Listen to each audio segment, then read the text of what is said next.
श्रीमद् भागवत गीता में भगवान कृष्ण के उन उपदेशों का वर्णन है जो उन्होंने महाभारत युद्ध के दौरान अर्जुन को दिया था।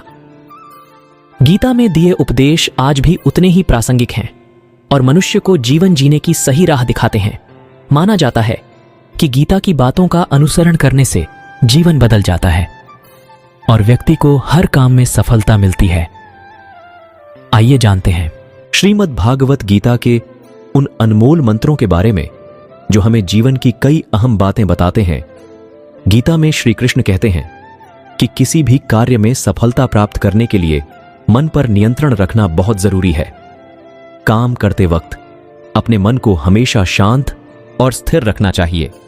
क्रोध बुद्धि का नाश करता है और इसकी वजह से बने बनाए काम भी बिगड़ जाते हैं। इसलिए मन को शांत रखने का प्रयास करें। श्रीमद् भागवत गीता के अनुसार हमें कोई भी कर्म बिना फल की इच्छा के बिना ही करना चाहिए। अगर किसी कार्य में सफलता प्राप्त करना चाहते हैं तो सिर्फ और सिर्फ अपने कर्मों पर ही केंद्रित करें। मन में कोई भी अन्य विचार आपको आपके लक्ष्य से भटका सकता है। गीता के अनुसार व्यक्ति को कभी भी अपने कर्मों पर संदेह नहीं करना चाहिए। ऐसा करने से व्यक्ति खुद का सर्वनाश कर बैठता है। इसलिए सफलता प्राप्त करना चाहते हैं तो जो भी कार्य करें उसे पूरे विश्वास के साथ बिना किसी संदेह के पूरा करें।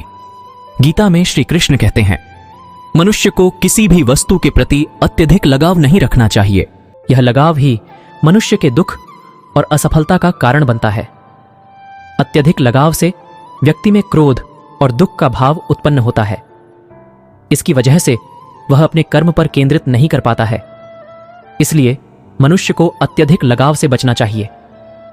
श्री कृष्ण के अनुसार किसी भी कार्य में सफलता प्राप्त करने के लिए अपने भीतर छिपे डर को खत्म करना चाहिए।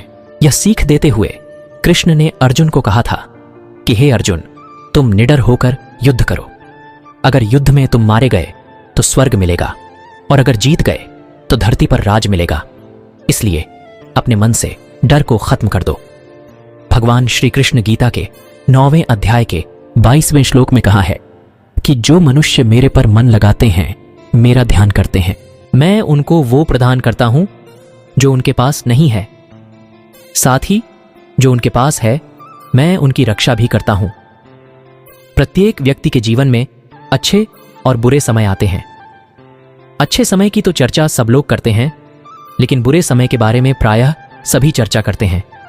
अक्सर लोग कहते हैं कि मेरा समय बहुत खराब चल रहा है, समझ नहीं आ रहा कि क्या किया जाए। इसलिए यह बहुत जरूरी है कि हम अपने बुरे वक्त में परमात्मा पर भरोसा रखें। इसके अलावा गीता के दूसरे अध्याय के 14वें श्लोक में कहा है कि सुख और दुख का भाव इंद्रियों से निकलता है। ये मौसम के समान है, यानी ये सुख और दुख दोनों ही हमेशा नहीं रहेंगे। इसलिए हमें सुख और दुख का